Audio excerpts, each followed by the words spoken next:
es psicólogo y salubrista, egresado de la Universidad de San Carlos de Guatemala, involucrado en el área de la salud pública desde 1994, en particular en temas relacionados a VIH-Sida y la salud sexual y reproductiva, con una profunda convicción que la salud es uno de los derechos humanos fundamentales, así como una muestra de las profundas inequidades. Con experiencia en organizaciones locales en temas de VIH, organizaciones internacionales sin fines de lucro, como parte del personal del Ministerio de Salud, fungiendo como especialista en prevención, así como consultor para ONU-SIDA en Bogotá, en un proyecto para América Latina, y miembro del equipo centroamericano de USAID en temas de VIH para los componentes de prevención e información estratégica, director para Guatemala de Asociación PASMO, con un sólido conocimiento de las teorías sobre cambio de comportamiento, metodologías de abordajes preventivos en salud, temas relacionados al monitoreo, evaluación e investigación. Los principales ámbitos de acción han estado relacionados a la salud sexual reproductiva, con énfasis en género, incluyendo violencia basada en género. Nos va a hablar acerca de género y sexualidad. Licenciado Meléndez, es un gusto para nosotros tenerlo acá. Le agradecemos muchísimo su tiempo, la espera también. Nos disculpamos por cualquier inconveniente y el tiempo es suyo. Muchas gracias. Muchas gracias, un gusto y muchas gracias al diplomado por invitarme a participar, es siempre agradable. Por favor, si me confirman, si me están escuchando, si me están viendo, si ven la presentación. Lo escuchamos perfectamente, licenciado, también vemos su presentación y lo vemos a usted. Muchas gracias. Perfecto, ok. Entonces, veamos si empezamos para no atrasarnos más, que todo el mundo debe estar con ganas de que termine pronto. Sí, sí, se ha movido la presentación, ahorita está donde dice género y sexualidad, ¿es correcto? Sí, es correcto, licenciado. Ok, bien, entonces, bueno, ya me presentaron, no voy a invertir tiempo en eso. La próxima media hora vamos a intentar conversar un poco sobre estos dos aspectos que están relacionados íntimamente, obviamente, con lo que tiene que ver con el tema de VIH, considerando que la principal forma de transmisión sexual, la principal forma de transmisión de la enfermedad es por vía sexual y que, dadas las características epidemiológicas de la epidemia en la región y en Guatemala, efectivamente, las poblaciones de la diversidad sexual son las poblaciones en donde todavía seguimos encontrando las prevalencias más altas de infección, como ustedes ya lo han visto en el diplomado y como seguramente ven en sus actividades diarias en los diferentes proyectos, instituciones y demás donde trabajan. Ojalá y pudiéramos tener más una conversada que hablar yo por 45 minutos seguidos o 30 minutos seguidos, así que si alguien quiere decir algo o eventualmente yo les pregunto algo, por favor siéntanse en la libertad de abrir su micrófono y de intervenir, ¿de acuerdo? Entonces, vamos a empezar hablando sobre una definición muy sencilla que es ¿qué es sexo? Y por sexo entendemos fundamentalmente las características biológicas que se tienen en los cuerpos y que nos definen como macho y hembra, ¿verdad? Son estas características genitales secundarias y primarias que efectivamente podemos encontrar en nuestro cuerpo, ¿verdad? Como las que vemos aquí. Algo importante de mencionar en esto es que un punto importante con la sexualidad y con el género y con lo que estamos trabajando en los temas de VIH es que efectivamente tenemos que superar el tema de esta dicotomía de, ¿verdad? Solo hay hombre-mujer, solo hay A y B, solo hay blanco y negro, porque precisamente una de las cuestiones más hermosas de la sexualidad es que es diversa, que es cambiante, que es dinámica, y entonces, un punto importante con esto es que tradicionalmente, ¿verdad? Y con frecuencia escuchamos que en muchas ocasiones nos dicen, ¿verdad? Lo único que hay es hombre, mujer y pare de contar. Sin embargo, ya desde lo biológico, puramente biológico, también es importante mencionar que tenemos por lo menos 1 de cada 2.000 personas en el mundo es una persona intersexual. Las personas intersexuales son las personas que por muchos años la literatura y, y el coloquialismo los conocimos como personas hermafroditas, que son personas que tienen ambas características genitales. Por supuesto, las diferencias son muchas, ¿verdad? Porque en ocasiones, al momento de nacer, ¿verdad? Las personas no tienen muy claro si, ¿verdad? Eso que veo ahí es un clítoris un poco grande, es un pene un poco pequeño, ¿verdad? No se percibe que hayan testículos y hasta que llega la adolescencia, efectivamente, ¿verdad? Vemos que en el desarrollo propio de la edad, los testículos pueden efectivamente bajar, caer. Entonces, al momento de nacer es un poco difícil, no se encuentra fácilmente o claramente una forma de poder identificar a una persona intersexual. Por muchos años, las personas cuentan, yo no soy tan viejo, entonces cuentan que efectivamente las decisiones sobre inclusive eh, tener decisiones quirúrgicas, si por quitar, ¿verdad? O algo se tomaban en la sala en ese momento, ¿verdad? El momento de nacer, y entonces ya, ¿verdad? Es niña, es niño.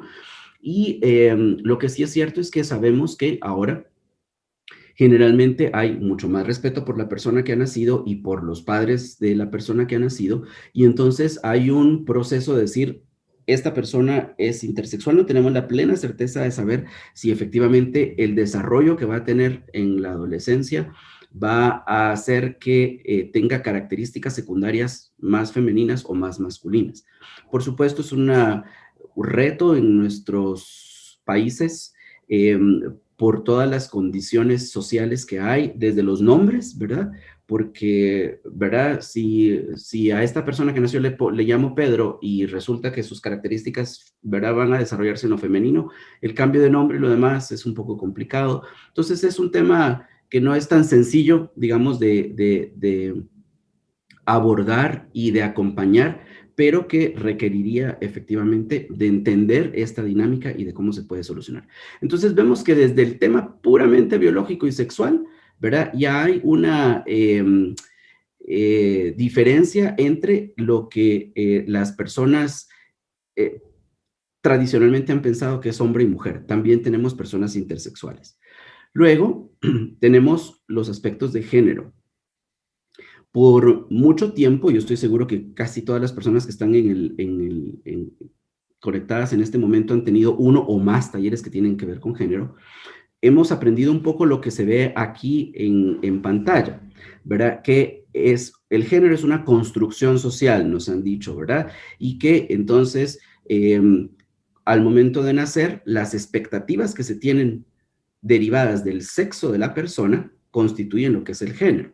Y entonces, ¿verdad? Hemos escuchado lo de los colores y los juegos con los que nos entretenemos en la niñez, sobre nuestros ámbitos, ¿verdad? Lo masculino mucho más público, lo femenino mucho más doméstico, etcétera, etcétera.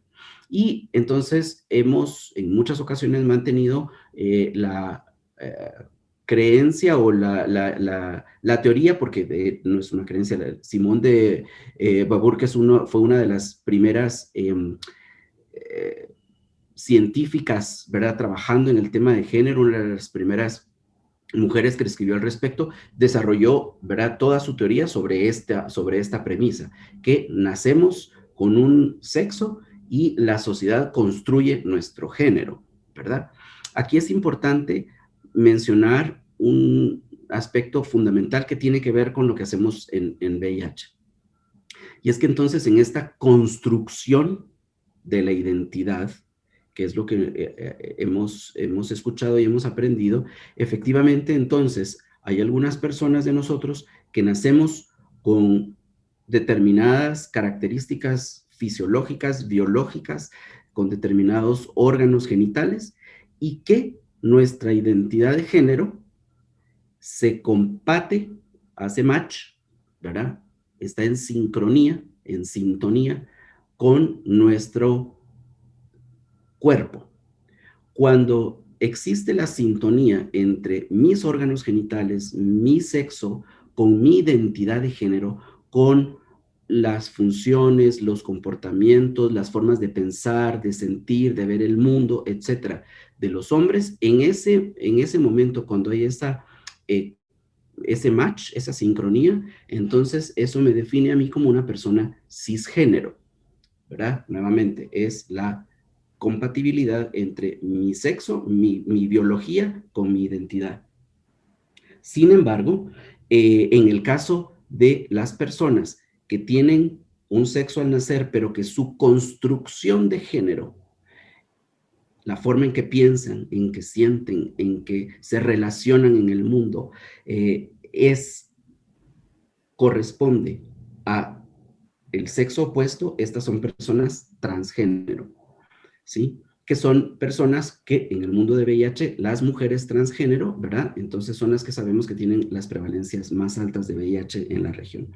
De tal cuenta que, en mi caso particular, yo, Giovanni Meléndez, soy una persona que tiene órganos genitales masculinos y mi identidad de género, la forma en que yo pienso, actúo, me muevo, me relaciono, siento, amo, me divierto y demás, esa identidad que yo he desarrollado hace correspondencia con esta característica sexual, biológica, corpórea.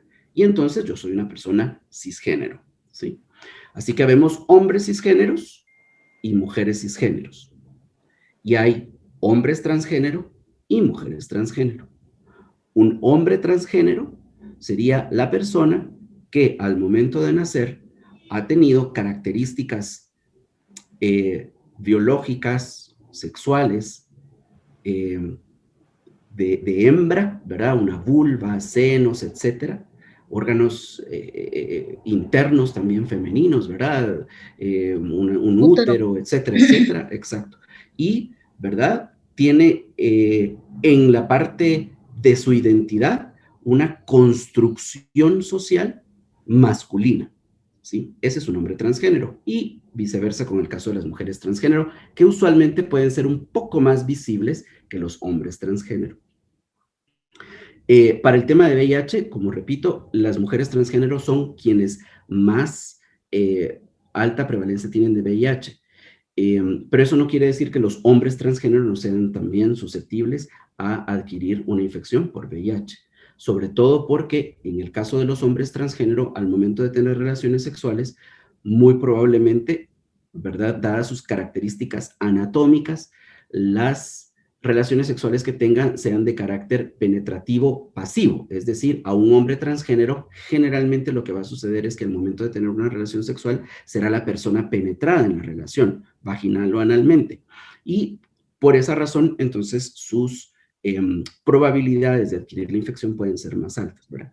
Entonces, si ustedes se dan cuenta, el ser cisgénero o el ser transgénero no tiene nada que ver con la orientación sexual. Aquí solamente estamos hablando hemos hablado de dos cosas. El sexo, que es lo que yo tengo bajo los pantalones, como dice la diapositiva, ¿verdad? ¿Qué órganos, cómo es mi anatomía? Y el género es cómo yo me relaciono en el mundo, cómo pienso, cómo amo, cómo siento, cómo veo el mundo, desde donde mi perspectiva como persona ve el mundo, ¿sí?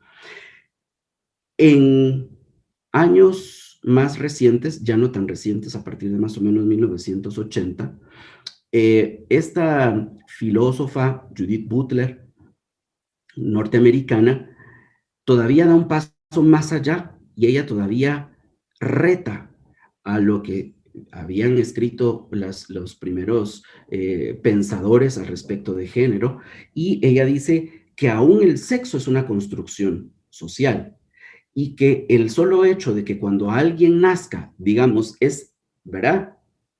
Macho o hembra, ¿verdad? Es anatómicamente macho o hembra, ya solo eso genera una expectativa y una construcción que también entonces no es natural.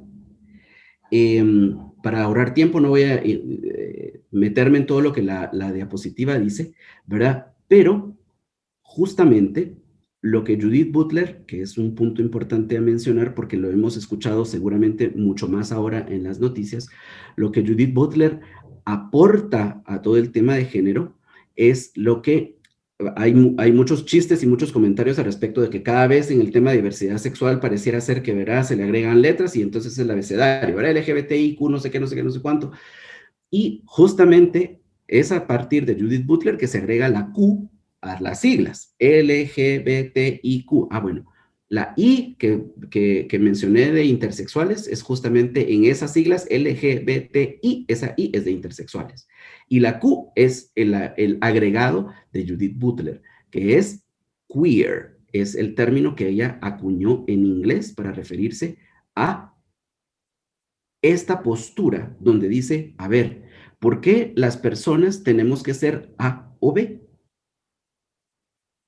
Desde el momento en que nacemos, cuando dicen nació una niña, nació un niño, ya se genera una expectativa. Y además, una expectativa que pareciera ser que no es cambiable, que se determina para el resto de la vida. Y lo que Judith Butler dice, hay que cuestionar ese ser estático de la sexualidad y del género, y entonces el queer se utiliza para incluir allí a las personas que no se definen, que no tienen, que no quieren, que no se perciben a sí mismas identificadas en una o en otra categoría. En español se ha empezado a traducir como personas con género fluido, ¿sí? Es decir, que pueden transitar entre uno o lo otro, o que simplemente dicen, pues a mí, ¿verdad? Eso de que las mujeres tengan que usar faldas y sostenes y tener hijos y casarse y ser lindas y todo lo demás y maquillarse, no va conmigo, pero tampoco va conmigo lo que se espera de los hombres en la sociedad, y entonces transitan entre uno y otro o simplemente consideran que están sobre las categorías, ¿verdad? Tradicionales de lo masculino y lo femenino. A todas estas personas se les incluye en esta categoría de Q, de queer, o en español de género fluido, o no binarias, se les llama también, personas no binarias. Si alguien es seguidor en Twitter y de la farándula, por ejemplo, se acabará de enterar que Demi Lovato, una cantante famosa en Estados Unidos, ¿verdad? Justamente ha dicho, soy una persona no binaria, es decir, es una persona queer, que podría, ¿verdad?, moverse en estas categorías. Algunas personas que probablemente tengan contacto con algunas personas en el extranjero habrán empezado a notar que en las firmas de las personas encontramos que aparecen los nombres y aparecen los artículos con los cuales las personas quieren ser nombradas. Ayuda muchísimo, sobre todo cuando uno está en contacto con personas asiáticas, porque uno no sabe los nombres, ¿verdad? Wu. Y uno dice, ¿y esta persona será hombre o mujer? Porque no sabe uno exactamente. Lin, ¿verdad? Y resulta que Lin es hombre o resulta que Lin es mujer, ¿verdad? Los nombres asiáticos son eh, um, poco definitorios al momento de saber si es un hombre o una mujer, a diferencia de lo que sucede en español, donde generalmente solo con el nombre uno puede saber, ¿verdad?, si es alguien masculino o femenino. Hay excepciones, pero en general eso sucede. Con los nombres asiáticos, uno no tiene esa posibilidad tan inmediata.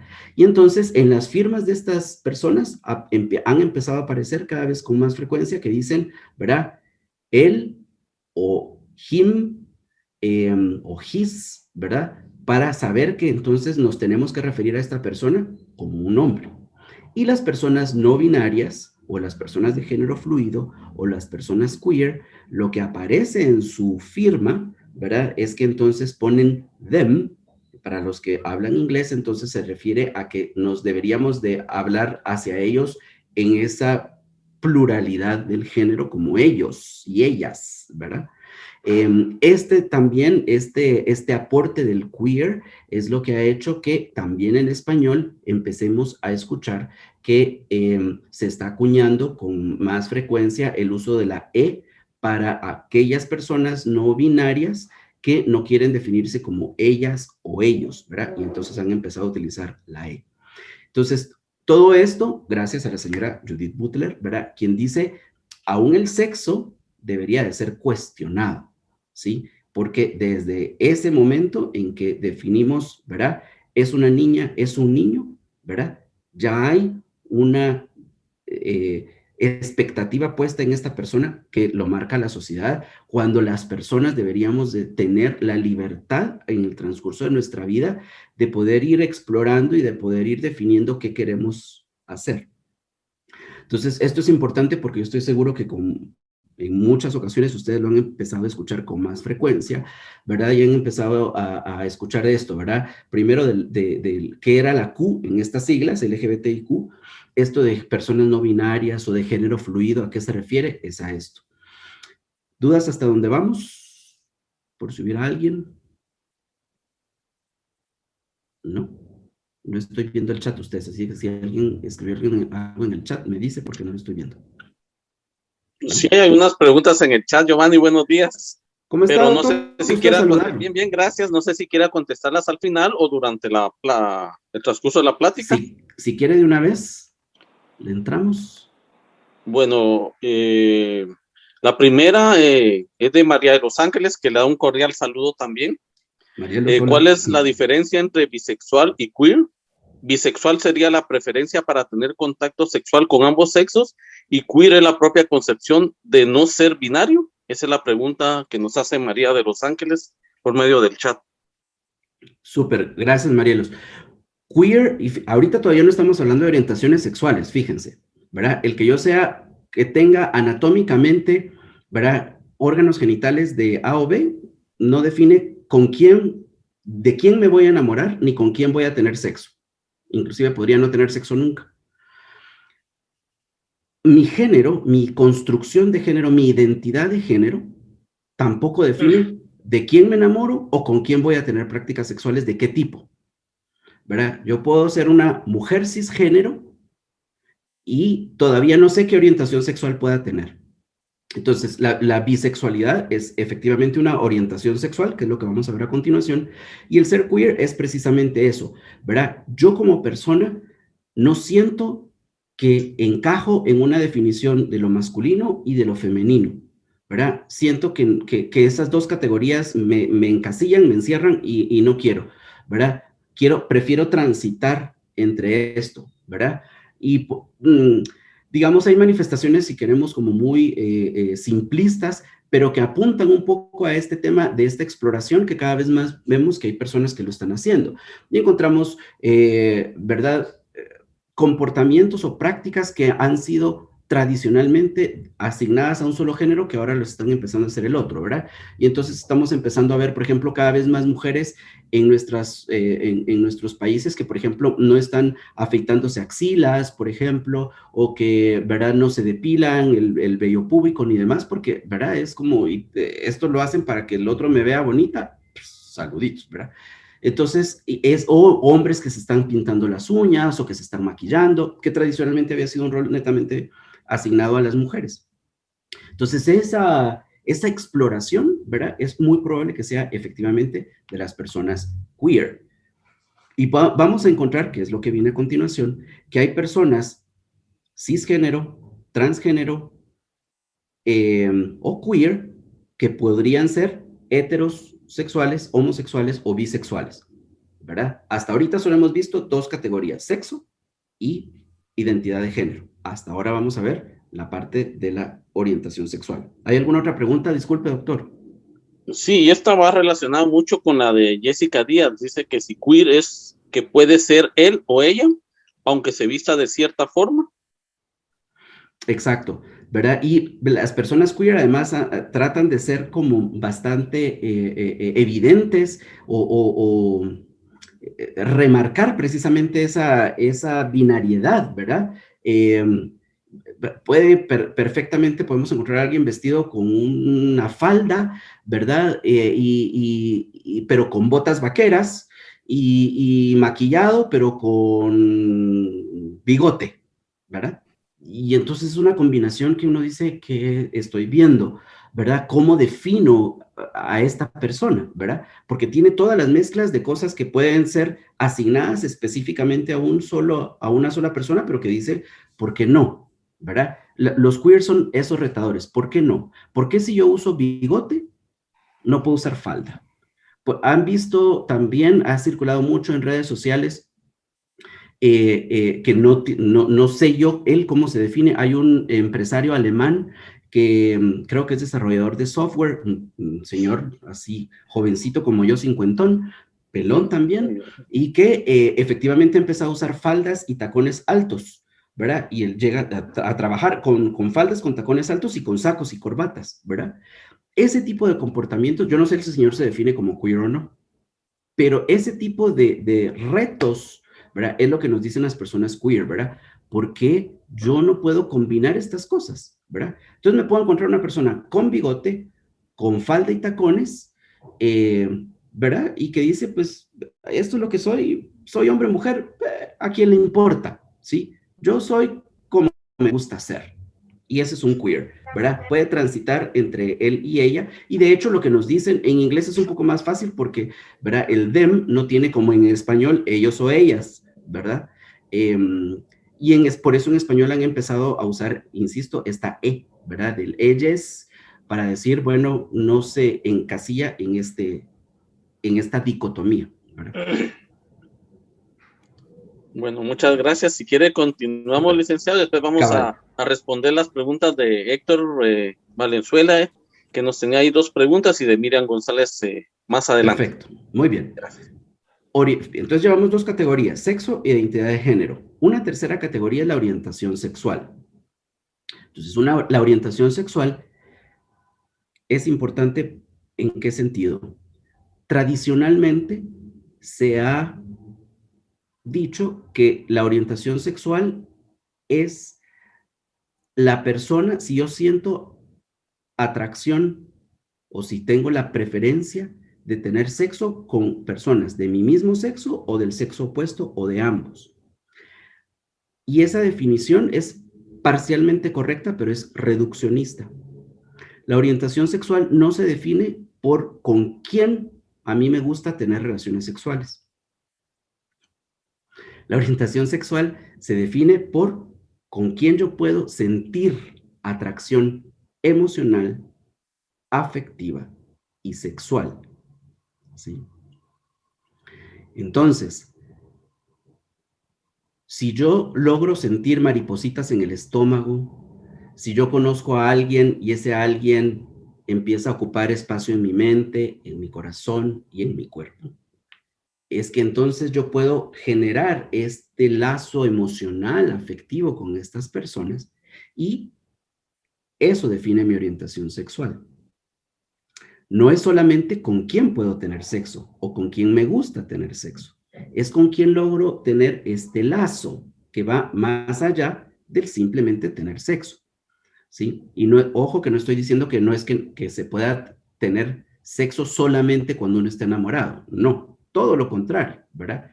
Es que la orientación sexual se define precisamente por con quién yo puedo tener estos lazos afectivos y caminar, transitar por algún tiempo, por toda la vida, por 2 meses o por 6 años, ¿verdad?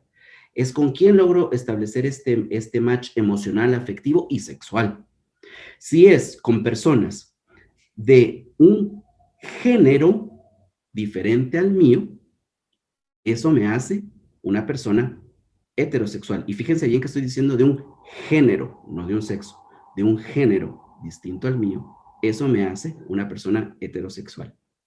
Si es del mismo género, no sexo, eso es homosexual o lesbiana en el caso de las mujeres. Y si es de más de un género, eso es bisexual. ¿Sí? Esto es lo que constituye la LGB, de las siglas LGBTIQ, ¿verdad? Lesbianas, gays, bisexuales. Entonces, vamos a verlo después. No se trata de con quién yo tengo sexo. Una persona bisexual no es, para volver un poco a lo que mencionaba Marielos en la pregunta, una persona bisexual no es alguien que tiene sexo con hombres y con mujeres. A lo mejor y sí, pero hay que explorar más. esta persona que tiene sexo con hombres y con mujeres puede tener relaciones emocionales, afectivas con ambos, se puede enamorar de ambos, ¿verdad? De hombres y de mujeres. O es una persona que desarrolla atracción emocional, afectiva, por ejemplo, solo por las mujeres, pero que le gusta tener relaciones sexuales también con hombres. Porque sí, a esta persona le gusta tener relaciones sexuales con hombres y con mujeres, pero solamente se enamora, se engancha afectiva, emocionalmente de mujeres, este hombre es un hombre heterosexual que tiene prácticas sexuales con otros hombres. ¿Sí? Entonces, de hecho, el término HSH, hombres que tienen sexo con hombres, que lo hemos utilizado tanto en el mundo del VIH, precisamente describe a esos hombres. Un HSH no es un gay.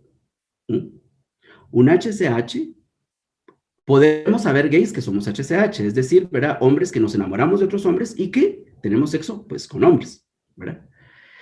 Pero un HCH, por definición, la razón por la cual se incorporó al lenguaje es porque podemos saber hombres que estamos casados, amamos profundamente a nuestra esposa, a nuestra novia, hemos tenido, ¿verdad?, amores profundos, pasionales, eternos con mujeres, pero que disfrutamos de tener sexo con hombres y con mujeres. Eso no nos hace bisexuales, nos hace ser hombres heterosexuales, porque establecemos la atracción emocional afectiva con una mujer, pero somos hombres heterosexuales que tenemos sexo con otros hombres, HSH, ¿sí? Entonces eso es fundamental, y miren ustedes, nos vamos, pero a cada rato con la finta, ¿verdad? Cuando estamos haciendo consejería, cuando conocemos a alguien, ¿verdad? Y entonces, ¿verdad? ¿Usted tiene sexo con, está casado? Sí. ¿Y tiene sexo con hombres también? Sí. Entonces es gay. Puede ser que no, puede ser que sí, ¿verdad? Puede ser que sea un hombre gay y que esté casado con una mujer, por qué saber. Pero efectivamente lo que define mi orientación sexual es esta atracción emocional, afectiva y sexual, ¿sí? Ese es el punto que hace que el asunto no sea tan sencillo como con quién me voy a la cama, ¿verdad? Me puedo ir a la cama con hombres o con mujeres, pero eso no define mi orientación sexual, ¿sí? Ese es importante. Mientras que las prácticas sexuales son esas acciones por las cuales nuestro cuerpo entra en contacto con el cuerpo de otra persona para básicamente obtener placer sexual. Y entonces ahí todo nuestro cuerpo puede ser involucrado, ¿verdad? Ustedes, lo que cada quien prefiera, por donde cada quien prefiera, como le guste, ¿verdad? Pero mis prácticas sexuales no definen mi orientación sexual, ni definen mi identidad de género, ni definen mi sexo. ¿Sí? Son 4 esferas que son independientes y que se interactúan, que eso es lo hermosísimo de la sexualidad, ¿verdad? Porque entonces las posibilidades de ustedes son infinitas, no sé si infinitas, pero muchas, ¿verdad? Muchísimas. Porque entonces, ¿verdad? Vamos a ver más adelante cómo se dan todos estos cruces con todas estas posibilidades.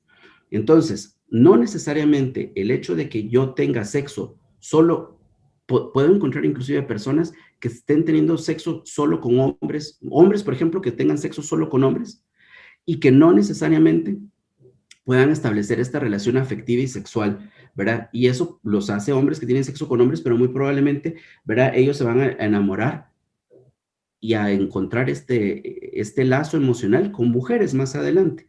Porque además, como lo vemos acá, la sexualidad, que es todo esto, lo anatómico, lo fisiológico, lo psicológico, lo afectivo, que tiene estas 4 funciones, afectivas, sociales, lúdicas y reproductivas. La sexualidad es dinámica y es constante. Yo estoy seguro que ustedes, la forma como están viviendo su sexualidad, no solamente sus prácticas sexuales, su sexualidad ahora es muy diferente de la que tenían hace 10 años, ¿verdad? Conocen más su cuerpo, la forma como efectivamente ven el mundo, se relacionan con otros, y no me refiero a la parte necesariamente afectiva, sino que como en esta construcción identitaria que tenemos, ¿verdad? Como hombres, mujeres o queer, es diferente, la sexualidad es dinámica. El hecho de que yo tenga 50 años y toda mi vida haya tenido únicamente relaciones sexuales con mujeres no quiere decir que de repente empiece a sentir alguna atracción y explore y me guste, ¿verdad? La sexualidad empieza en el mismo momento en que somos concebidos y terminará el día en que nos muramos, ¿verdad? Porque tiene que ver con todo esto, ¿verdad? Y entender que también la sexualidad tiene una función lúdica que está relacionado al placer es también importante, que es tremendo lío en una sociedad tan caracterizada por los mensajes religiosos en los que vivimos, ¿verdad? Donde pareciera ser que el único propósito de la sexualidad es lo reproductivo, que es una de sus funciones, pero también la sexualidad, nuestro cuerpo, la interacción con otros, no necesariamente es sexual, pero la sola interacción con los otros nos produce placer. ¿Por qué razón en pandemia y en aislamiento estamos tan vueltos locos, ¿verdad? Ustedes, porque nos hace falta la interacción, el vernos, el apapacharnos, el escucharnos, ¿verdad? Porque todo eso finalmente son las formas como nuestra sexualidad también interactúa, ¿verdad? Entonces, las combinaciones que hay que tomar en cuenta cuando hablamos de sexualidad son estas 4, ¿verdad? Nuestra anatomía, nuestro sexo, nuestra construcción, nuestro posicionamiento frente al mundo, nuestro género o nuestra identidad de género, nuestra orientación sexual y nuestras prácticas sexuales. Son esos 4 los elementos que nos pueden ayudar para poder entender de mejor forma a las personas con las cuales trabajamos. Porque lo que nos cuesta en muchísimas ocasiones es despojarnos de las categorías tan cuadradas y tan cerradas y tan poco interactuantes en las cuales nos hemos formado y nos han criado. Entonces, si vemos aquí, por ejemplo, ¿verdad? Esas son todas las combinaciones posibles que podríamos tener, e incluso más. Porque aquí, ¿verdad? En el sexo diríamos hay hombre y mujer. Sin embargo, en la primera diapositiva les decía, ¿y qué tal si soy también una persona intersexual? ¿Verdad? También estaría en el cuadrante superior izquierdo una persona intersexual. En el género, lo masculino y lo femenino, ¿sí? O ahora también Q, lo queer. En la orientación sexual, yo puedo ser lesbiana, gay, bisexual o heterosexual. Y en mis prácticas sexuales, lo que quiera usar de mi cuerpo, solo o acompañado, ¿verdad ustedes? De uno o de más personas. Todo eso es la práctica sexual. Y entonces, vamos a ver que las combinaciones, como repito, pueden ser muchísimas, ¿verdad? Podemos encontrar, esto es lo que tradicionalmente nos han enseñado, ¿verdad? O hemos creído que funciona así. Una persona que nace anatómicamente mujer, que tiene una identidad de género femenina, que siente atracción por personas de diferente sexo, es decir, es heterosexual, ¿verdad? Se enamora de hombres y sus prácticas sexuales, ¿verdad? Están relacionadas hacia un pene o más. En el caso de los hombres, ¿verdad? Anatómicamente masculino, desarrolla su forma de pensar, de sentir, etcétera, en el género masculino, se enamora de mujeres, es heterosexual y tiene relaciones sexuales, ¿verdad? Penetrativas con una persona con una vagina. Ahora, algo importante. Cuando hablamos de orientación sexual, voy a regresar porque si no, cuando hablamos de orientación sexual, notaron que yo mencioné que lo que define mi orientación sexual es la atracción que siento por el género de la otra persona, no necesariamente por el sexo de otra persona. Una mujer transgénero, estoy seguro que todos los que estamos en esta sesión conocemos mujeres transgénero. Una mujer transgénero que se enamora, desarrolla una relación afectiva de un hombre cisgénero, como yo. ¿Cuál es la orientación sexual de esa mujer transgénero? Ella es, volviendo a las orientaciones sexuales, ¿es ella lesbiana? ¿Es ella gay?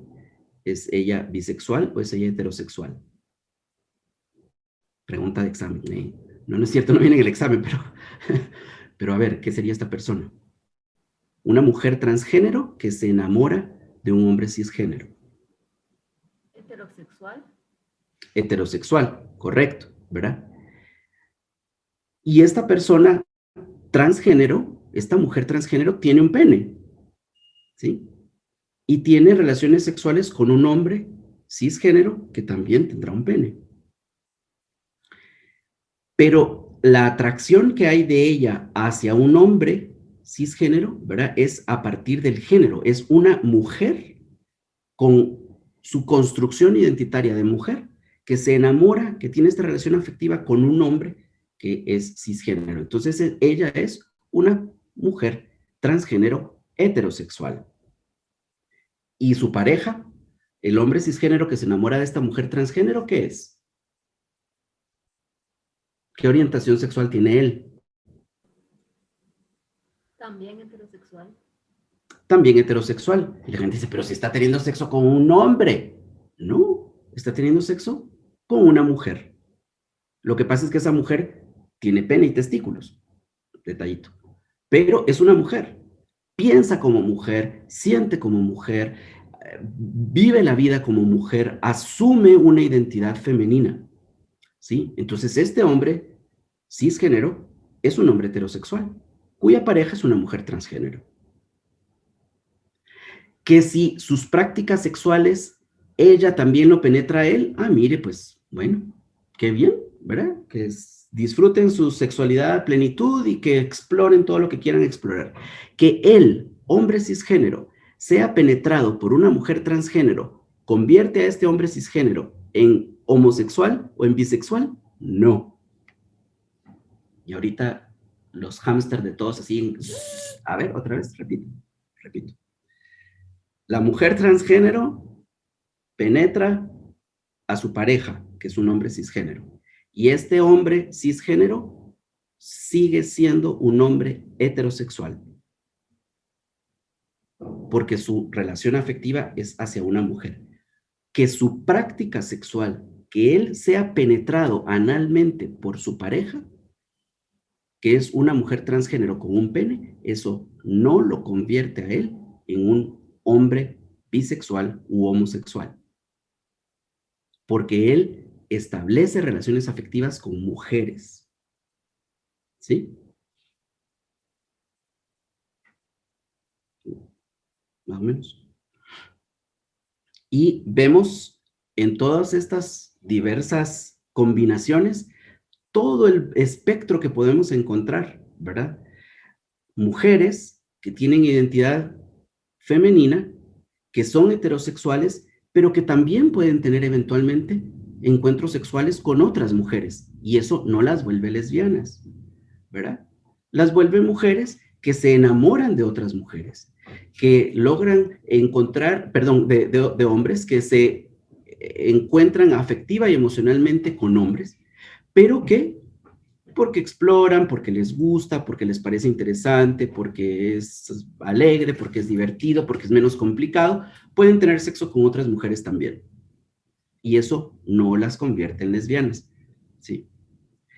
Sí, después de tener sexo con una mujer, o con varios, pues con una mujer, ¿verdad? Resulta que ya no solo fue lo divertido, sino que también empieza a ver allí todo este tema de estoy pensando en ti, tú vives en mi mente, sola fija sin tregua toda hora, ¿verdad? Y se logra desarrollar esa conexión.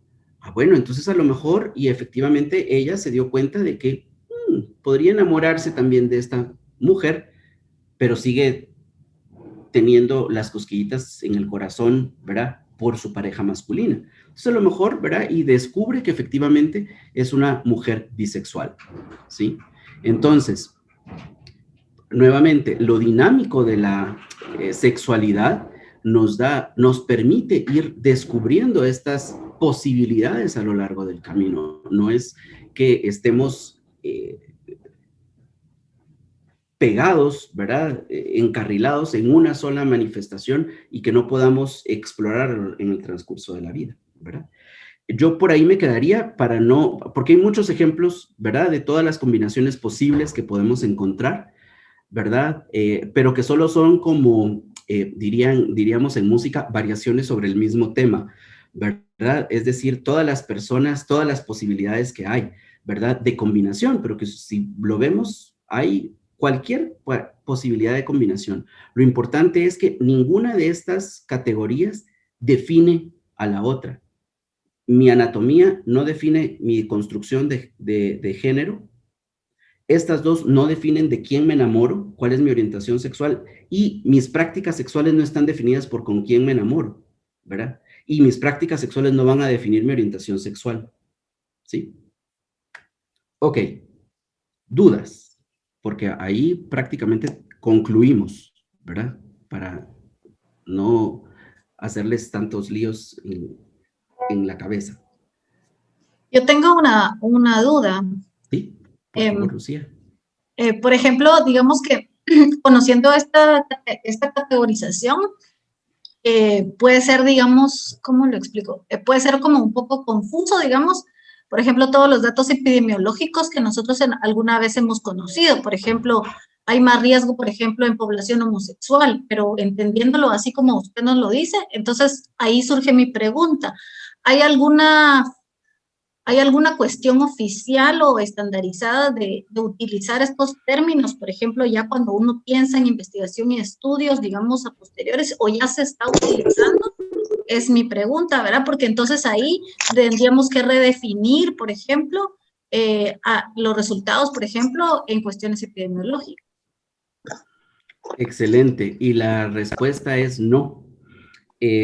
Algunos de ustedes seguro trabajan en el ministerio o han trabajado en el ministerio y entonces recordarán que hay que llenar los CICSAS para poder reportar varios de estos datos. Incluso en los CICSAS, por ejemplo, transgénero está considerado en una categoría que es orientación sexual, lo cual es un grave error, ¿verdad? Porque ser transgénero no define mi orientación. Son cosas diferentes ser transgénero que ser gay, ¿verdad? Es otro mundo, ¿verdad? Sin embargo, en los CICSAS aparece transgénero como orientación sexual. Y, por ejemplo, ¿verdad? En orientación sexual, efectivamente, no, los formatos no traen siempre instructivos, ¿verdad? Para decir, marque gay, si la persona confirma que su atracción afectiva y emocional es hacia otros hombres. Generalmente definimos o marcamos la casilla gay cuando la pregunta es, ¿usted tiene sexo con otros hombres? Sí, gay. Eso es incorrecto, ¿verdad? Porque eso estamos preguntando por su práctica, pero no por su orientación. Entonces, yo estoy seguro que si uno hiciera esa indagación mucho más a profundidad, encontraríamos que mucha de la gente que está catalogada como gay no es gay, puede ser heterosexual teniendo sexo con hombres, ¿sí? Y viceversa, ¿verdad? A veces pasa en las consejerías o demás que el nombre del señor fulanito, ¿verdad? Está casado, sí, asumimos que el señor es heterosexual y asumimos que solo tiene sexo con mujeres. A ver, ¿verdad? Entonces, sin duda, Lucía, la forma como hemos categorizado y seguimos categorizando este tema es bastante confusa y enredada, ¿verdad? Porque no hay esa claridad a nivel oficial e incluso en las diferentes instituciones, ¿verdad? Y por eso insistimos muchísimo en que hay que separar lo anatómico de la construcción identitaria, del tema de orientación, del tema de las prácticas. Son 4 mundos separados, completamente, integrados en una sola persona e interconectados, y eso nos hacen ser quienes somos y nos dan estas particularidades, ¿verdad? Pero epidemiológicamente son cosas totalmente diferentes, ¿verdad? Y no hay una postura unificada en cómo estamos registrando casos, por ejemplo. Cuénteme, Sabrina. Hay varias preguntas en el chat muy interesantes. También tenemos una manita levantada. Entonces, muy bien. para generar la participación de todos, voy a empezar por leer un par de preguntas del chat que se nos habían quedado por ahí rezagadas. Y después de estas dos preguntas, antes de continuar igual con las preguntitas del chat, le vamos a dar la palabra a Eileen. Entonces vamos a empezar por las preguntas, perdón. Héctor Valenzuela pregunta, ¿todas estas categorías son meramente de base social, cultural o tendrán algún fundamento biológico? XX, XY, ¿tendrá alguno diferente? Es su pregunta. A ver, sí, pensé que estaba en mute. Estas categorías, efectivamente, la parte anatómica, ¿verdad? Sí tiene ese fundamento cromosómico XXXY, ¿verdad? Las otras, efectivamente, ha sido parte del desarrollo científico que se ha tenido en los temas relacionados a sexualidad, ¿verdad? Esta señora Judith Butler, ¿verdad? Efectivamente, todo el tema del queer, de lo no binario, etcétera, etcétera, efectivamente ha sido parte de la evolución que se ha estado teniendo en las categorías en cuestiones de sexualidad. Pero lo que sí tiene referencia netamente cromosómico es el sexo, ¿verdad? Ahí sí. Lo que justamente la sexualidad constantemente ha dicho desde hace ya 50, 60 años, ¿verdad? Eso cromosómico es solo una piececita de todo el componente, ¿verdad? Lo que sucede es que efectivamente han insistido muchísimo en que ese componente cromosómico es lo único que debería de determinar todo lo demás, lo cual cada vez vemos que la ciencia demuestra que no es así, ¿verdad? Entonces sí hay, lo anatómico sí está relacionado con lo cromosómico, y de ahí también los intersexuales. Los intersexuales, al momento de hacer estudios cromosómicos, vemos que son, en muchas ocasiones, ¿verdad? XXY o XYY. Y efectivamente, por eso esa combinación de ambos órganos genitales, ¿verdad? Entonces, lo sexual, eso sí tiene ese fundamento cromosómico. Lo demás es lo que la ciencia ha estado aportando desde más fuertemente a partir del más o menos 1920, 1940, empezó mucho más el tema de sexualidad a desarrollarse.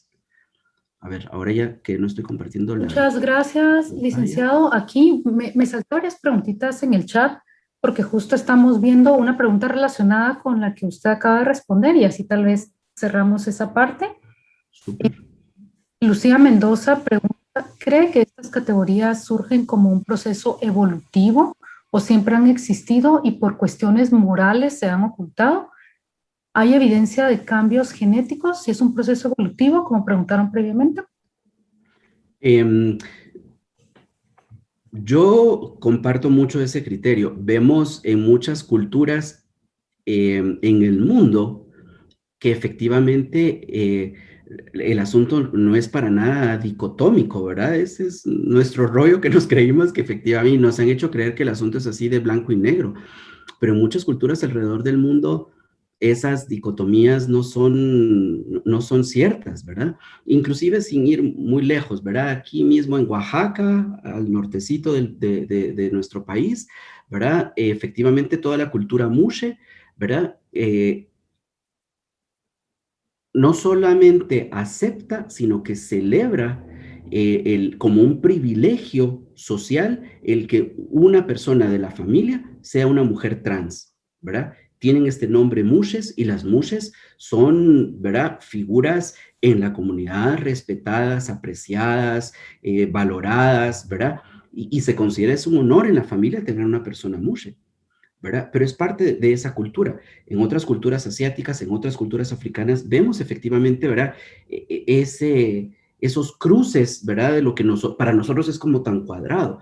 Entonces yo sí creo que ha sido precisamente que hemos aprendido, porque nos tocó vivir en este lado del mundo y con estas culturas, ¿verdad?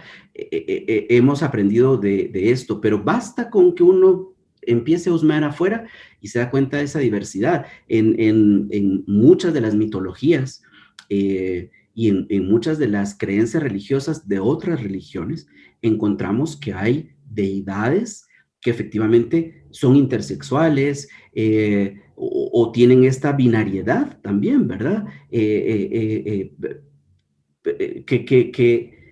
si desde la deidad, ¿verdad? A la cual en mi cultura, ¿verdad? Se le tiene cierta reverencia, cierto respeto, ¿verdad? Yo veo, estoy recibiendo este mensaje de que esta deidad es intersexual, pues por supuesto que cuando yo vea, ¿verdad? A una persona intersexual o a una persona trans al lado mío, no me causa sorpresa, ¿verdad? Pero si ya mi referencia de la deidad es así, tener a alguien a la par no es así como motivo de sorpresa.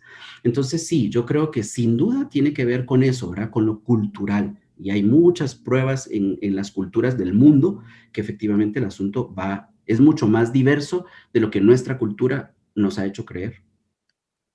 Muchas gracias, licenciado. Ahora le vamos a dar la palabra a Eileen, que tiene la manita levantada hace ya varios minutos. Muchas gracias. Perdón.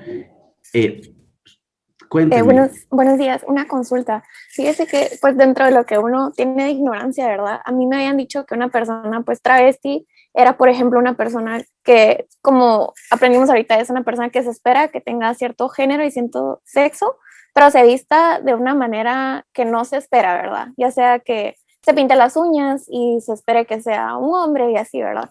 Y que una persona transgénero era una persona que pasaba por un proceso de cambio de género, digamos, por una operación y tratamiento de hormonas y todo esto. Entonces, ahora con esto que usted nos explicó, una persona queer podría ser travesti, por así decirlo, o sea, sería el término correcto realmente decirle queer, y que si una persona transgénero, como nos daba usted el ejemplo con las combinaciones, puede ser una mujer o un hombre transgénero, pero que no se someta a ningún tipo de operación, porque realmente tiene ciertos órganos, pero su creencia y su orientación y gusto demás es realmente otro, el género, ¿verdad?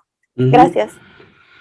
Sí, gracias, Aileen, porque había dejado en el tintero originalmente, hace como 20 y pico de años, ¿verdad? Ustedes en las siglas aparecían LGBTTT y aparecían 3 T's, de travestis, transgénero y transexuales.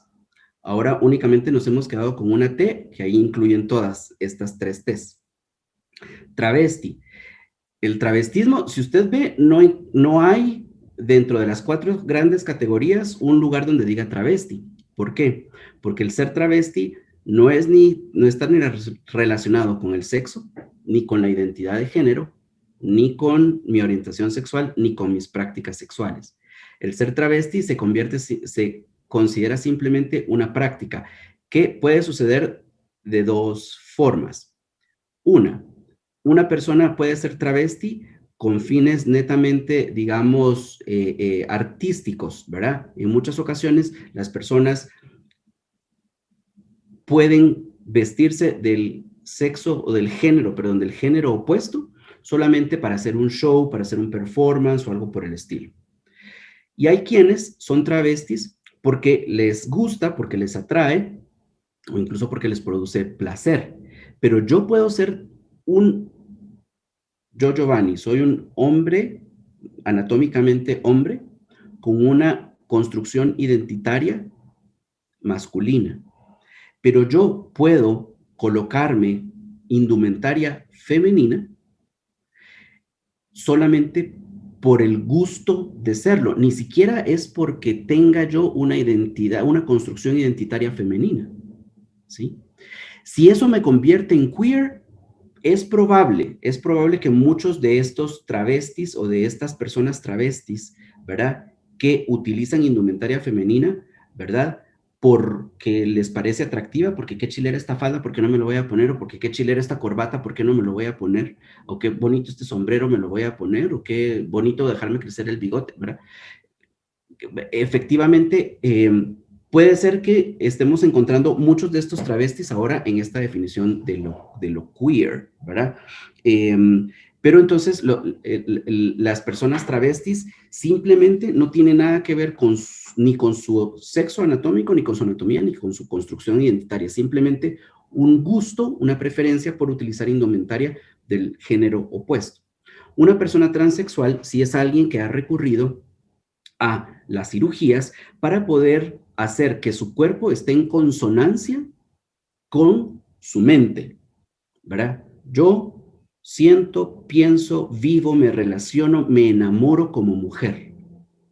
Lo que quiero hacer ahora con mi cuerpo es que todo esto que yo siento, que vivo, que experimento, esté en consonancia con mi cuerpo, ¿sí? Entonces me puedo poner unos implantes, me hago una penectomía y listo, ¿verdad? O viceversa. ¿Verdad? Los hombres transgénero, además, cuando se empiezan a hormonizar, por recomendación médica, no pueden pasar mucho tiempo hormonizándose sin hacerse una mastectomía porque les puede causar cáncer de seno.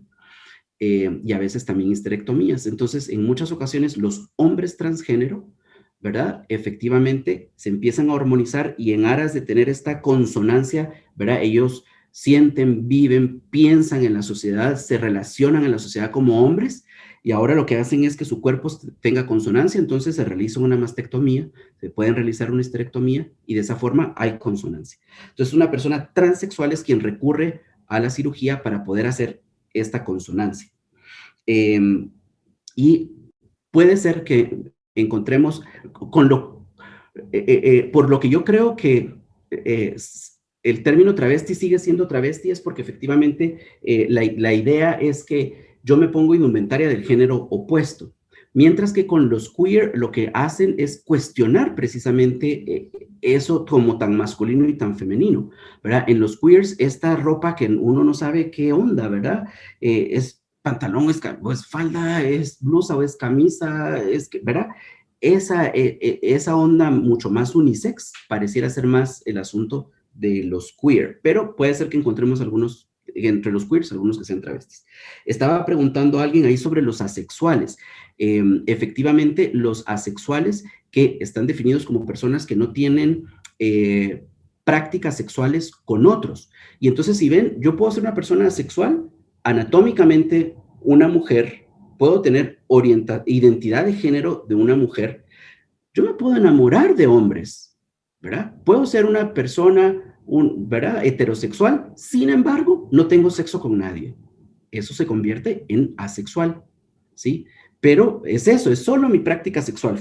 Una persona asexual no quiere decir que no tenga una identidad de género o que no tenga una orientación sexual, la puede tener. Simplemente dice, me da pereza tener sexo con alguien y no lo tengo, ¿verdad? No siento esas ganas como de que intimar, ¿verdad? Con alguien y ya. Entonces es una persona sexual, pero tiene obviamente, ¿verdad? Una anatomía, tiene una construcción identitaria y puede tener orientación sexual, se puede enamorar, ¿verdad? Y puede tener esa mariposita en el estómago y dedicarle poemas a la persona que quiere y todo lo demás, pero no llega a tener una práctica sexual. E Iván estaba preguntando sobre los aspectos legales. Complicado, Iván. No sabía que estabas aquí. Hola. Complicado, porque asexual es un término de práctica, no de orientación. Ándele. Yes. Logré el objetivo de la clase. Justo. Es así, Beatriz. Es así, ¿verdad? Es así. Con las personas, con los términos legales, Iván. Complicado. Aquí apenas hace algunos años ya logramos en el RENAP que sin tanto lío, por ejemplo, a personas transgénero les coloquen en sus documentos de identificación, en sus DPIs, los nombres femeninos, ¿verdad? Lo que pasa es que sí hay que hacer un trámite legal, digamos, con un abogado para el cambio de nombre, pero ya pueden aparecer en sus documentos, en sus DPI, ¿verdad? Paola Griselda, ¿verdad? Y sus apellidos. Lo que va a seguir apareciendo en el sexo es masculino. Hasta ahí no hemos llegado, ¿verdad? Pero para los aspectos legales, digamos, eso es lo que sí estamos haciendo ya, o ya se logró hacer con las personas transgénero. Por muchos años, cuando llegaban hombres o mujeres transgénero, sobre todo a las mujeres les pasaba con más frecuencia, ¿verdad? Depiladas y intentaban llegar no muy maquilladas, pero es que, a ver, ¿verdad? Aunque no llegaran muy maquilladas, y el RENAP en muchas ocasiones le decía a las personas, no le puedo tomar la foto ni le puedo sacar un DPI, vaya a vestirse como hombre, ¿verdad? O no venga maquillada y así le voy a tomar la foto. Muchísimas quejas recibimos de eso, ¿verdad? Bueno, no la PDH, ¿verdad? Ni la oficina, sino que la PDH fundamentalmente. Entonces tuvo que trabajar de cerca con el RENAP para que si esta persona llegaba maquillada, aunque su certificado de nacimiento, ¿verdad?, fuera Giovanni Meléndez, si yo llego, ¿verdad?, depilada, maquillada, etcétera, con mi, ¿verdad?, documento del abogado donde dice que ahora ya no quiero llamarme Jorge Giovanni, sino me quiero llamar Paola Elizabeth, llego al RENAP y efectivamente, ¿verdad?, Paola Elizabeth y mis apellidos. Llego con este documento y ya lo pueden hacer y puedo salir fabulosa en mi foto, ¿verdad? Antes no había esa posibilidad para las mujeres transgénero, ahora ya. Y con lo demás no es tan complicado. Con las personas intersexuales probablemente pueda ser más complicado. Sí, los nombres, digamos, son muy masculinos o femeninos y en el desarrollo del tiempo no hacen match con el desarrollo corporal y con el desarrollo de la construcción identitaria de género, ¿verdad? Ahí podría haber más difícil, pero es tan sencillo como hacer un cambio de nombre que se permite hacer en el país, ¿verdad? Porque justamente así fue como logramos que la RENAP lo aceptara, porque aquí nos podemos cambiar de nombre, ¿verdad? Es totalmente posible. Entonces es solo eso, ¿verdad? Cambiarse el nombre. El sexo no lo hemos logrado cambiar en el DPI, pero el nombre sí. Muchas gracias, Giovanni. Excelente presentación. Gracias, Iván. Ahí está. 12:30, ustedes fueron 45 minutos, no, un poquito más de los 45 minutos, pero bueno. Muchas gracias, licenciado. Solo tenemos una pregunta más. Sí. Marisol pregunta, ¿podría la hormonización interactuar con los antirretrovirales? Buena pregunta. No soy el más indicado, a lo mejor ahí el doctor Pinzón nos da una manita, pero hasta donde sabemos, efectivamente no hay, digamos, como una contraindicación, ¿verdad? Muchas de las personas que ven ustedes en las clínicas efectivamente se están hormonizando y toman antirretrovirales y no hemos conocido hasta la fecha de contraindicaciones. Lo que sí se debe de insistir, y en ese sentido las WISE creo yo que han hecho un trabajo bastante noble y científicamente poderoso, es que sí procuran que las personas que se están hormonizando se hormonicen de manera adecuada. No siempre se cuentan con, ¿cómo se llaman los de las hormonas ustedes? Se me olvidó el nombre. Endocrinólogos, ¿verdad?, que asesoren los procesos de hormonización, y eso ha sido un problema. Pero en general, mujeres y hombres transgénero que asisten a las clínicas de las WISE y que toman antirretrovirales no han tenido ninguna interacción con los medicamentos antirretrovirales, y las clínicas, entiendo yo, en muchas ocasiones, es más, ¿verdad?, le dicen, si se va a seguir hormonizando, hágalo lo mejor que se pueda, ¿verdad? Porque hemos escuchado historias de terror de lo que la gente transgénera se ha metido con tal de cambiar la apariencia física, ¿verdad? Se inyectan cualquier cosa, o es así, el amigo del amigo de la amiga dice que tomes tal cosa y ahí van, ¿verdad? Porque hay mucho deseo de hacer que mi cuerpo sea lo que yo tengo en mi mente, ¿verdad? Aquí los que no somos personas transgénero, todo el tiempo estamos queriendo bajar de peso y cambiándonos el color del pelo y que si el no sé qué, ¿verdad? Es decir, es un comportamiento humano que nuestro cuerpo sea lo que yo quiero ver en el espejo. Y eso es lo que hacen las personas transgénero, ¿verdad? Ellas y ellos sienten esta necesidad de esto está de más, esto está de menos, esto lo quiero más grande, esto lo quiero más pequeño, y hacen lo que nosotros hacemos también, ¿verdad? Van al salón de belleza y se hacen colochos, o sea, ¿verdad? Se pillan el pelo, o van al gimnasio para perder peso, y ellas se hormonizan y ellos se hormonizan, ¿verdad? Es un comportamiento humano natural. El problema es que, ¿verdad? No siempre es bien asesorado. Muchas gracias, licenciado. Me parece que el doctor Pinzón por ahí se nos fue. No, aquí estamos. Perdón. Él ya anda almorzando, es capaz. Y sí, lo que hablaba, lo más importante es ver nosotros hemos tenido mucho acercamiento como trans al tema, que es una debilidad que sí eso debe ser guiado por un endocrinólogo. Las situaciones que hemos visto, y como mencionó el licenciado Giovanni, sí, a veces da miedo las situaciones de cómo, por ejemplo, el asesoramiento es a través de internet y muchas veces ocurren estafas, ocurren dosis que no son las recomendadas para el peso y la condición de la persona. En cambio, en OTRANS ya se tiene un formulario para ir empezando un proceso ordenado, mediciones de hormonas, evaluación psiquiátrica, o sea, llevan todo un proceso para llevar a cabo ese paso. Pero también hemos tenido la gran mayoría que también tienen las dosificaciones por medio de internet o viajan a otros países vecinos para someterse a estos cambios, y muchas veces las consecuencias han sido incluso desfigurantes, ¿no? Porque se han incluso inyectado aceite de bebé y se los han vendido como silicón, por ejemplo, ¿no? Entonces, es un tema que también se está yendo, que si se va a hacer, se haga de una manera ordenada y científica para que las consecuencias no sean las que miremos. Pero sí, en cuanto a los antirretrovirales, no hemos visto ningún problema en cuanto a interacciones que se puedan tener, más que los efectos secundarios propios de la no dosificación adecuada del proceso de hormonización. Gracias. Gracias, doctor Pinzón.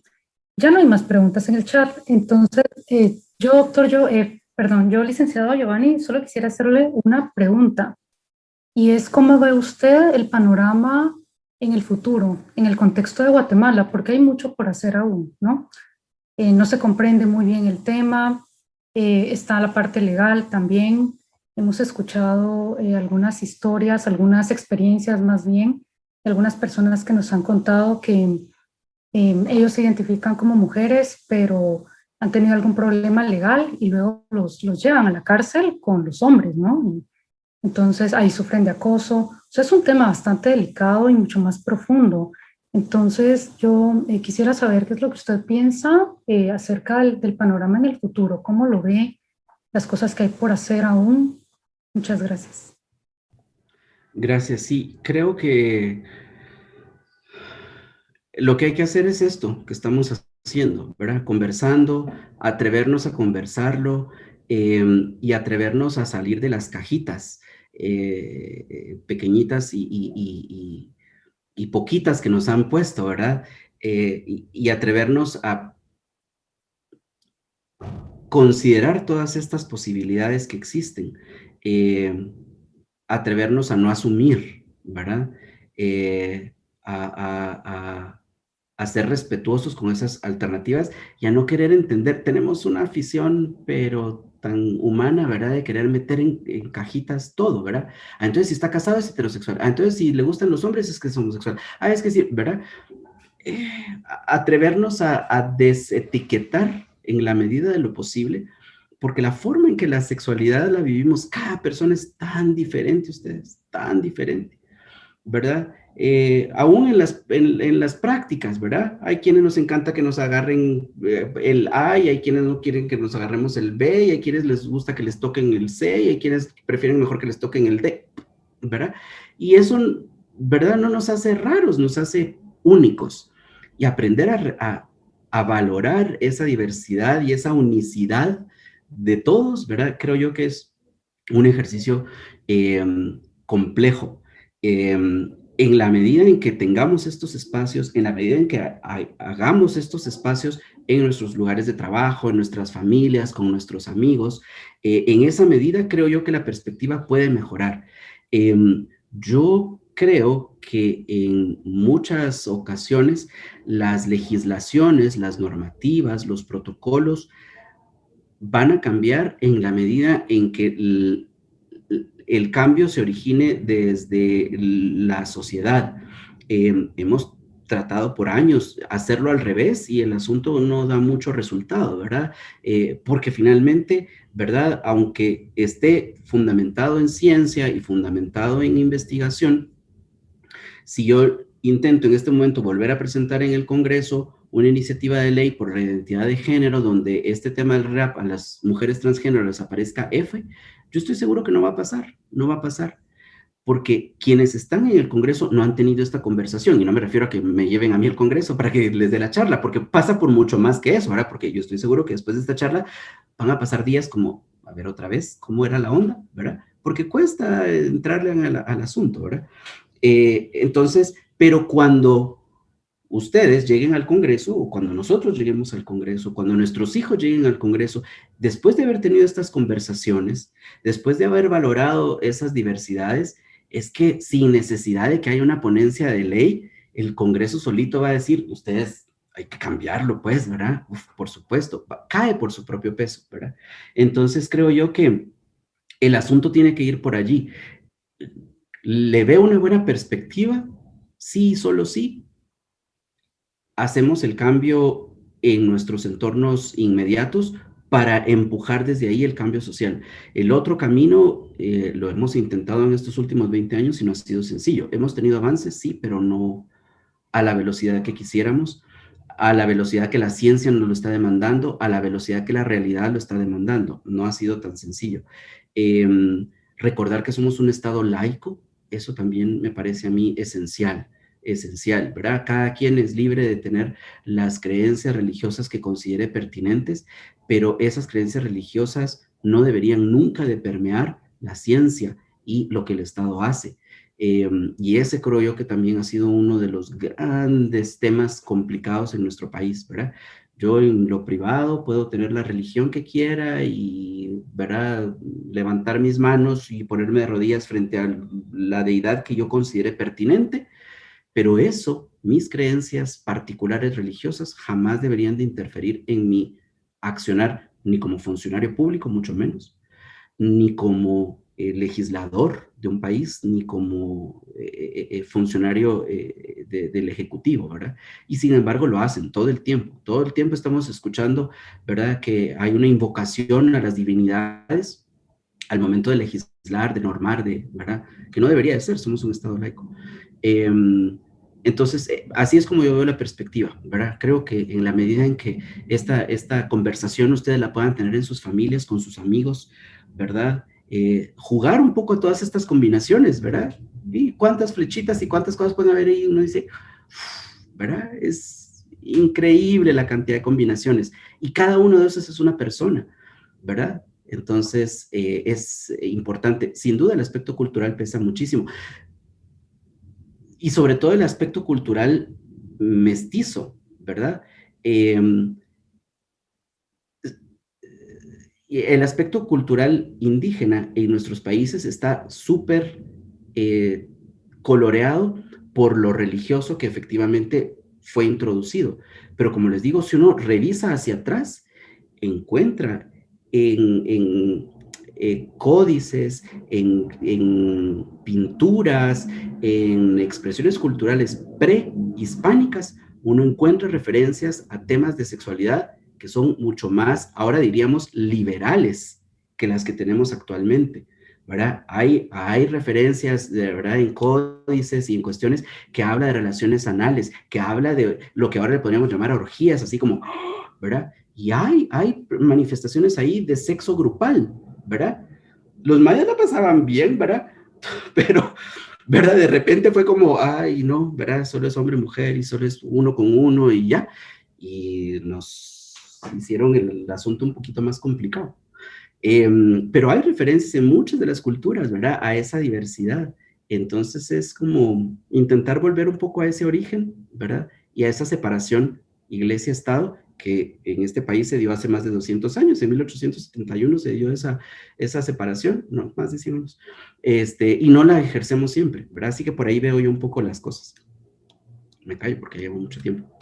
Ya todo el mundo tiene hambre. Muchas gracias, licenciado. De verdad, le agradecemos muchísimo, muchísimo su tiempo, su paciencia, nos esperó bastante, pero nosotros de verdad queríamos tenerlo en el diplomado así como lo tenemos ahora, en vivo, ¿verdad? Porque no hay nada como la interacción. Cordialmente invitado para futuros diplomados de una vez. Así que muchísimas gracias, muchas gracias a todos los participantes también, que aunque fue una jornada extensa, se quedaron hasta el final, ¿verdad? Y su participación siempre es muy valiosa y muy importante. Así que... Es que si no les bajan puntos, entonces no tienen opción. Sí, no es cierto. Bueno, pues muchísimas gracias, licenciado. Muchísimas gracias a todos los participantes. Nos vamos a estar comunicando con ustedes en el transcurso de la semana para hacerles algunos recordatorios. Y con esto yo le dejaría la palabra ya al doctor Pinzón. Muchas gracias. Gracias, licenciado Giovanni, nuevamente. Bueno, sí, muchas gracias a todos, a nuestros expositores. Realmente son temas y puntos básicos que lo único que pretendemos en el diplomado es dejarlos porque es para seguirlos viendo, explorando y seguir investigando hacia los mismos. Y así que agradecemos a cada uno de ustedes. Giovanni, mucho gusto de saludarlo. A María de Los Ángeles, ya la vi por ahí, doctor. Va a esconder, pero ahí estamos listos para la próxima semana y a cuidarse mucho, por favor, porque estamos todavía en una escalada de olas de COVID y realmente ahorita la emergencia está llena, está preocupante. Sigámonos cuidando en los lugares donde estamos. Así que pasen muy buena tarde. Buenas tardes. Feliz tarde a todos. Gracias, hasta pronto. Feliz tarde. Feliz tarde. Gracias. Feliz tarde. Tarde. Se cuidan. Feliz fin de semana. Tarde, gracias.